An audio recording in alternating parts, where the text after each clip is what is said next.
Everyone, welcome back করছি সবাইকে। আজকে একটি ছোট্ট বেবি শাওয়ারের আয়োজন শেয়ার করব আপনাদের সাথে। আর শুরু করছি গেট রেডি থেকে। এখানে আমি একটি সাদা একটি জামদানি পরতেছি। হয়তো আপনারা খেয়াল করে থাকবেন, এই শাড়িটা আমি লাস্ট ইয়ারে পয়লা বৈশাখে পরেছিলাম। আর এখানে যার বেবি শাওয়ার হবে সে পরবে ব্লু কালার, তাই আমরা ভাবলাম যে আমরা সবাই হোয়াইট কালার পরি, তাহলে দেখতে ভালো লাগবে।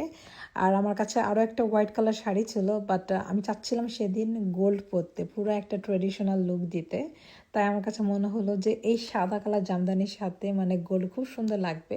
আর সেদিন আমার গলায় চোকার পরা দেখে আমার মেয়ে সেই কান্না, তারও সেম চোকার লাগবে। আমি পরে ভাবলাম যে আমি সেম কোথায় পাবো।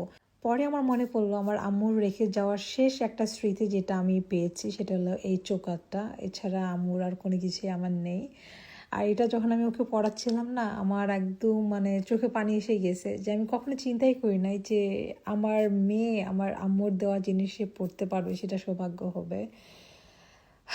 আর কি বলবো, মানে খুব বেশি ইমোশনাল হয়ে যায় যখন আমার আম্মুর কথা আসলে আমার মনে পড়ে।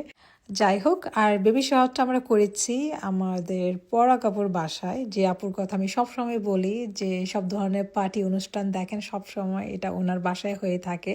সব কিছুর অর্গানাইজ উনি একা হাতে করেছে, ডেকোরেশন, তারপর কেক বানানো, ইভেন এই যে সিঙ্গারাগুলো দেখতেছেন এগুলো কিন্তু হোমমেড হলো সিঙ্গারা।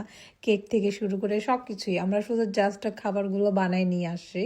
আর আপুর হাতের রান্না অনেক অনেক বেশি মজা। আমি মাঝে মাঝে আপুকে বলি যে আপু আপনি আছেন দেখে একটু মাঝে মাঝে এই মজার মজার খাবার খেতে পারি।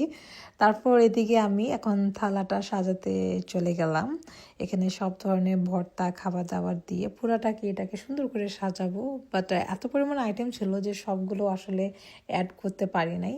আর এটা থালাটা সাজাচ্ছিলাম আর বলতেছিলাম যে আপু আপনাকে কিন্তু পুরাটা খেয়ে কিন্তু শেষ করতে লাগবে। প্রথমে আমি রূপচাঁদা মাছটাকে উপরে দিয়েছিলাম, পরে ভাবলাম যে না, ইলিশ মাছটাই উপরে দিলেই সুন্দর লাগবে। আর এখানকার যত মাটির জিনিসপত্র দেখতে পারতেছেন এগুলো বেশিরভাগগুলো হলো আপু বাংলাদেশে আড়ং থেকে কিনে নিয়ে আসছে, আর কয়েকটা হলো এখান থেকে কিনছে।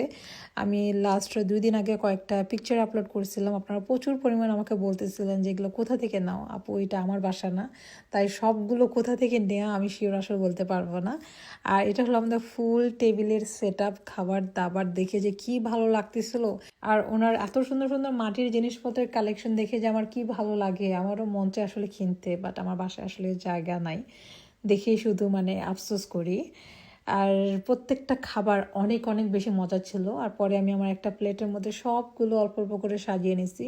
সেদিন শুধু আমি ভর্তা দিয়ে ভাত খাইছি, কারণ যেদিন ভর্তার আইটেম থাকে তখন যদি কোরমা পোলাও থাকে আমি সেটা টাচ করব না, সেই ভর্তা দিয়ে কিন্তু আমি ভাত খাবো। পরে বাইরে খুব সুন্দর রোদ ছিল, তাই ভাবলাম যে গার্ডেনে বসে একটু মজা করে খাই। খাওয়া দাওয়া শেষ করে একটু পিকচার ভিডিও তুললাম। আর কেমন লাগলো আপনাদের আমাদের এই ছোট আয়োজনটি কমেন্ট করে জানাতে ভুলবেন না। ভালো থাকবেন সবাই, আল্লাহ হাফেজ।